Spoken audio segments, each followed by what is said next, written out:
Lecture 2, Environmental Protection and Sustainability. This lioness, there's the king of the jungle in the background. She's pretty good in her own right. And actually, took this video of her. She was enjoying, that's a Christmas tree right there. Kind of like catnip to a lion. It's really kind of a fun thing to watch. This was at Busch Gardens one year. Into the pipe. What is this stuff? Right there. What is that? Any ideas? Yeah, it's raw sewage. Huh. Gosh. In 2009, 5 Great Lakes cities were documented discharging untreated sewage. 41 billion gallons of wastewater. This is in 2009. It's not that long ago. What are we thinking? If treatment fails, what are you going to do? Waste has to go somewhere and ends up going in our waters. Right there. What about here? Here in Central Florida, how do we treat our waste? Where does it go? We don't have pipes. We have these things called rapid infiltration basins, which put it in our groundwater. And did I mention that that's where we get our drinking water? This is all about sustainability.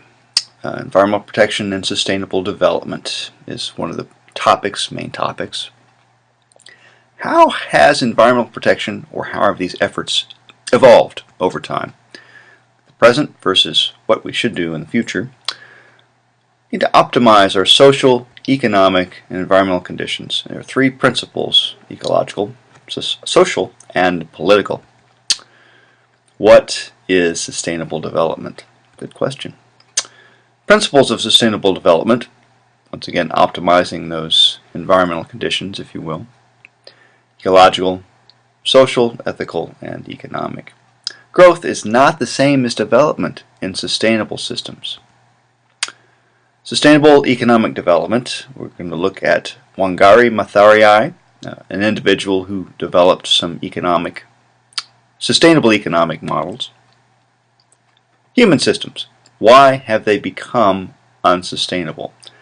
Natural resources and ecosystem services, a review of that again. How to make human systems sustainable, some operating principles for sustainable development. So, the evolution of environmental protection. The definition of environmental protection has changed over the last 60 years, for sure. Stage 1 and 2. First of all, oh my goodness, that actually is what it looks like, an outhouse over a lake. I don't know where this is. I don't want to know. Stage 1, very local, fragmented, well after we got past the outhouse over the lake. This is actually an image of a septic tank. Different terms for it, but that's what it is. This addresses the symptoms. Disposal of waste is certainly better than the outhouse on the lake. Provide sanitary facilities for local cities. This is a local problem. This is individual homes have these things, OSTDSs. Same thing as a septic system. But we've developed a little more. You look at that. Stage 2, we've come up with a national comprehensive approach that involves all of these complex components, which also still addresses the symptoms. We have a lot of people, we have to dispose of the waste. Provides guidelines, standards, ultimately funding, if we apply for it, to prevent environmental damage. Next 2 stages. So back to our septic tank. Sustainable practices is what we're talking about here. Stage 3 is a root level, fragmented approach still. What causes the need? Why do we need wastewater treatment plants and septic systems? Can we do better? Well, stage 4, which we're working our way into, is a comprehensive root level approach. Not looking at the symptoms, but looking at a far more, involved view of things. Society realizes we have a root problem, and only we can solve it when it comes to waste treatment. Well, prevention is perhaps what we're shooting for ultimately. You start with disposal, energy recovery, recycling, reuse, minimization, and then prevention. So what is sustainable development? Development that meets the needs of the present without compromising the ability of future generations to meet their needs. That's in quotes. The World Commission on Environmental and Development. This is the big stick. standing in front of Yosemite. I think it's an actual picture, actual photo. From Webster, the definition of sustainable is to be sustained. I love that. Development, a stage or step in advancement. So put those together. Sustainable development is a way of improving or advancing our culture in a way that can be maintained over the long haul. So, this is actual Teddy Roosevelt quotes here. Teddy Roosevelt was the big stick. The conservation of natural resources is the fundamental problem. Unless we solve that problem, it will avail us little to solve all the others. Teddy Roosevelt said this more than 100 years ago. He was like the father of conservation. He did a lot of other things, but that's one of the things we remember him for most. But how do we do this under the current economic climate? Okay, we have this ecological footprint thing. 7.4 billion of us occupying an earth and a half. Okay, ecological footprint, the total area of biologically productive land and water needed to produce resources and dispose of waste for a given person or population. This is a nice image. I like that image. It's kind of cool. Got the footprint and all that. Total area of the Earth's biologically productive surface a person uses. We have to total up all the impacts. Farming, forests, wastes, all these things. So ecological footprint again, you've seen this image. Where there in the U.S. we have 9.7 hectares per person. Footprint needs to be balanced in the analysis by the capacity of the Earth to recover from our overuse. Can the Earth recover from our overuse? Well, if we are more sustainable, if we don't exceed the biocapacity, the ability of the Earth to fix itself from all our problems. So, three bottom lines here: economic, environmental, and social. Economic policies, social policies, and environmental policies have traditionally, they really have been addressed independently from one another. They have not looked at all of the same issues. Reliance on the Earth's natural resources and natural capital really was considered as secondary. It's not the thing we need to do to the economics of using those resources. Certainly that was the view following Teddy Roosevelt. Until we realized, well, we're using the key resources faster than the Earth can replenish them. That's something that economically we're realizing. Overexploitation has negative social consequences on human populations, especially those involved in its extraction. Trade-off: economy or the environment. A growing number of economists assert that the environment, protection of the environment, enhances the economy. We're realizing that we need the environment. It also depends upon how long a view of the economy you actually have. How many years are you looking at? The short term, years to decades, resource extraction may be profitable. The long term, what's the result? You have all this scarring. This is an image, I believe, of coal country, Appalachia someplace. So, did a little class research. Pros and cons of coal. Economic and environmental. Economic, environmental. First of all, number one pro in terms of supporting coal is jobs. Jobs accessible to the people. Okay. How does that balance with it's non-renewable and coal doesn't burn clean? Second, energy. We don't have to import it from abroad. We have all the coal we need for hundreds of years. Extraction, though, is destroying the environment we rely on. Less environmental impact, big supply for coal, however. What's the societal expense, ultimately, of coal? Is it sustainable? I think that's the long-term bottom line question. So, we've seen this image before. Well, maybe we haven't. Sustainable development. Economy, in terms of jobs, prosperity, wealth creation, that's all a part of a sustainable economy. When you look at the environment, adds all those things in. Protects the local environment, natural, renewable resource. And in terms of society, it becomes much more inclusive in communities when you have sustainable development.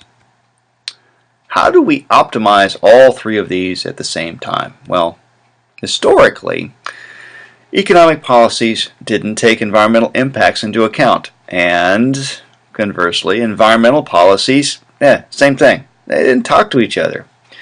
Societal conditions underpin, they make the foundation of our concerns about economic, having adequate funds to acquire resources, and environmental, having sufficient resources to support us.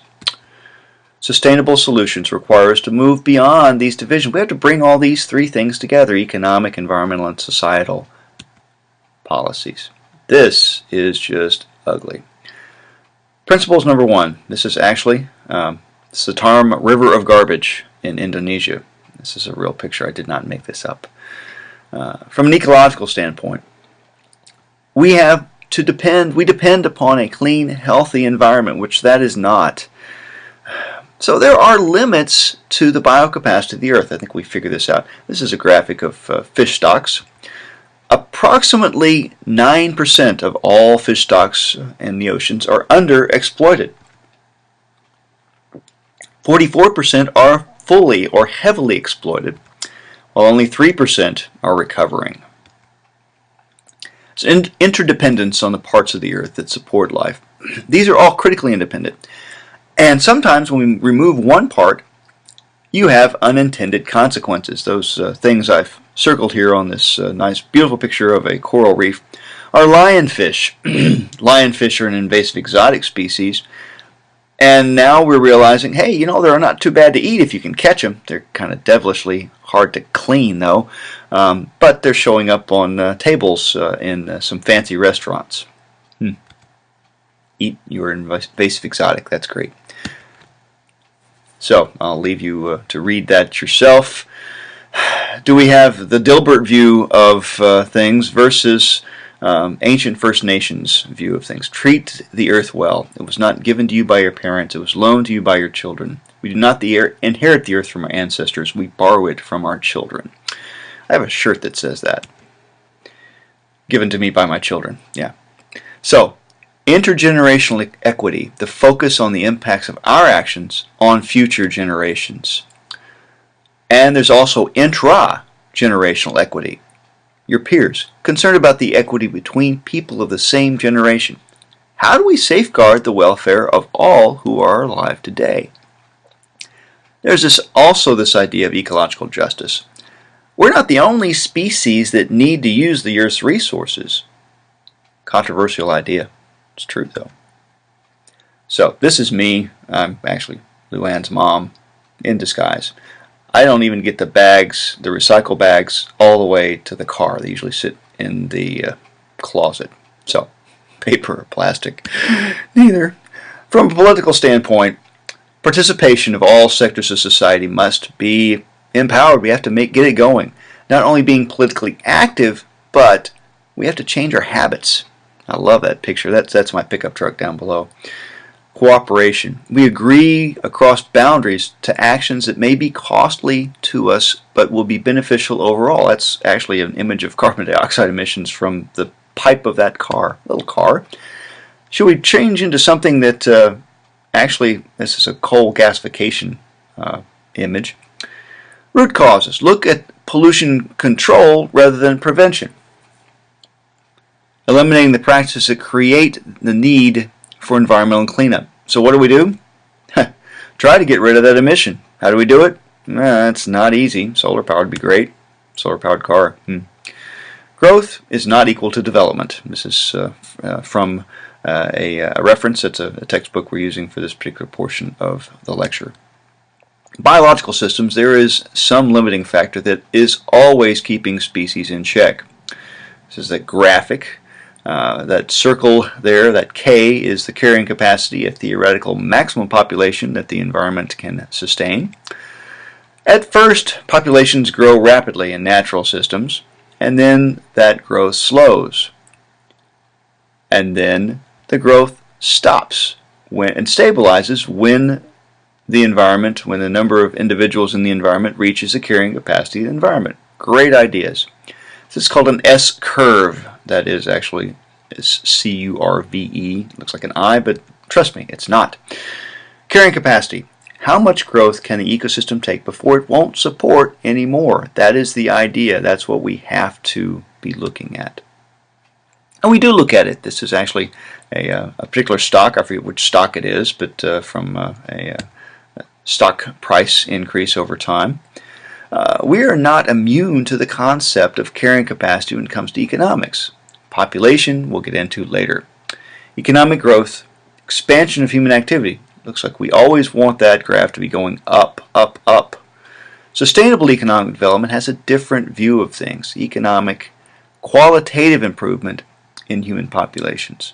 There's a clash of mindsets on this. The growth mindset, with you got the city on the brain, versus the green mindset, and you got the plants on the brain. Maybe we're somewhere in between.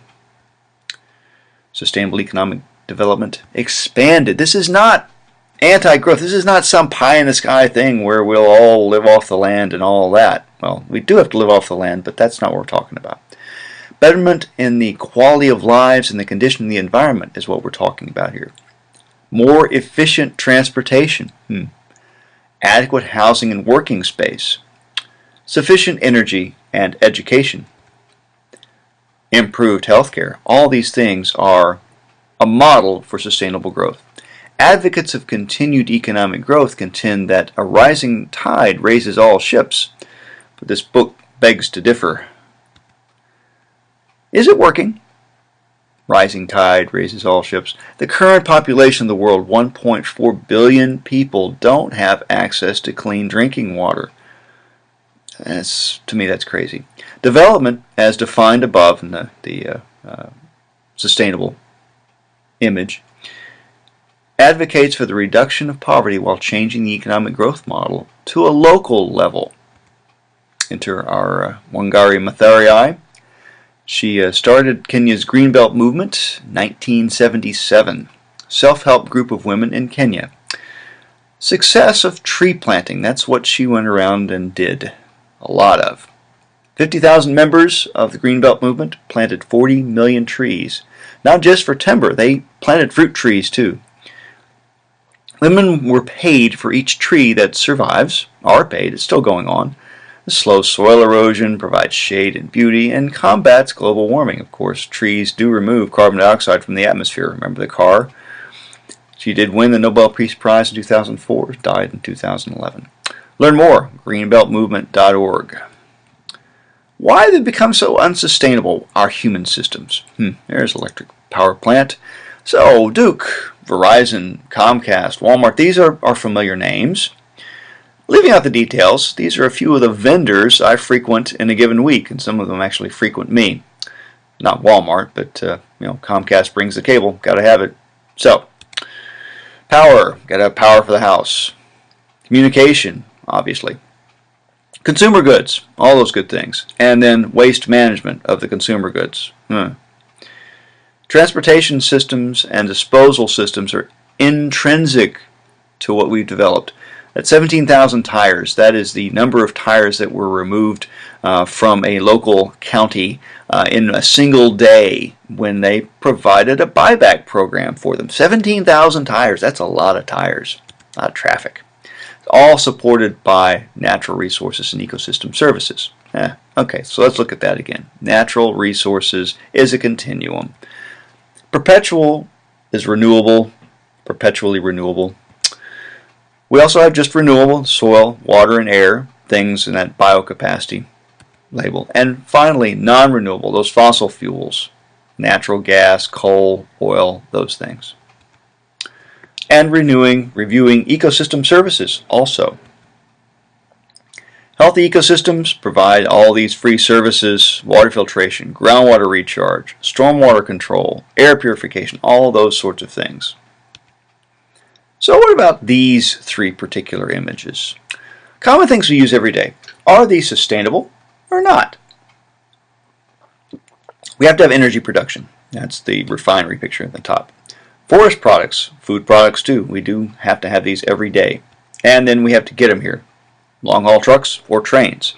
But all of these ultimately depend upon the sun's energy. How do we make our human systems more sustainable? We can retrofit things, or we can build new things. So, let's look at this. We can retrofit our buildings, the old buildings, to make them more energy efficient. Or we can come up with new fuel technologies, not really a retrofit for old vehicles. Now, we could change out light bulbs. Actually, we've gone from incandescent to fluorescent, which is one efficiency, but LEDs are even more efficient. Putting insulation in buildings. I work in an office that has no insulation in the roof, so when it gets hot in the summertime, boy, that air conditioner has to be cranked really high. Put a little insulation in the roof, that might solve some problems. Building with recyclable materials. Tires are 17,000 tires. Hey, we could use those for insulation. Replace heating and cooling units with more efficient ones when they wear out. Mass transit. Well, yeah, it's expensive and the cheap fossil fuels now, it's not so attractive, but in the long run, it's probably a more sustainable system. And use any renewable resources we can. Why should we support this? Ultimately, for taxpayers, it's our dollars that are paying the electric bills. And if we don't have to spend as much on energy costs, maybe we can cut our taxes. Ooh. Operating principles for sustainable development. First of all, stabilize our population. We'll talk about this a lot in Unit 3. Better manage our economic growth. Should we be using farmland to grow fuel for cars or for people? Use those resources more efficiently. Develop clean, renewable energy supplies. The technology, the gasoline I put in my old beater pickup truck, it hasn't changed a whole lot in the last 100 years. Yeah, not a whole lot. Recycling, very important concept. Restore those natural systems. We'll look at how phosphate mines are taking care of this in a later chapter. Manage those renewable resources we do use more sustainably. We use a lot of them. All right, the summary. Environmental protection and sustainable development. We talked about what that is. Remember the outhouse over the lake. How environmental protection efforts have evolved over time, present versus future. Optimizing the social, economic, and environmental conditions that are out there. Bring them together. 3 principles. Ecological, social, and political principles. What is that sustainable development? And the principles of sustainable development. Ecological, social, ethical, and economic. Growth is not the same as development. There are qualitative factors involved. Sustainable economic development from Wangari Maathari. She had that individual example of the Greenbelt movement. Human systems. Why have they become unsustainable? Go back and look at those slides. We reviewed natural resources and ecosystem services again. How do we make human systems sustainable? I don't have a lot of answers, but there's some ideas out there at least. Operating principles for sustainable development were presented. And we're on to the second lecture. The first assignment, there are 2 assignments for Lecture 2, dealing with Costa Rica. This is Costa Rica right here. So go look at that. It's actually in the content section. It should be open right now, matter of fact. Second lecture, 2 assignment, History of Development. This is local impact from aging infrastructure, found in the Sebring News Sun, and I will make sure that link works. Don't forget, Lecture 1 assignment, Easter Island. Where are we? There, with those guys. It's a good assignment. All right, and these are the notes, the references for this particular unit. So I'll leave you to look at that for a moment while I pause and have a sip of a warm beverage.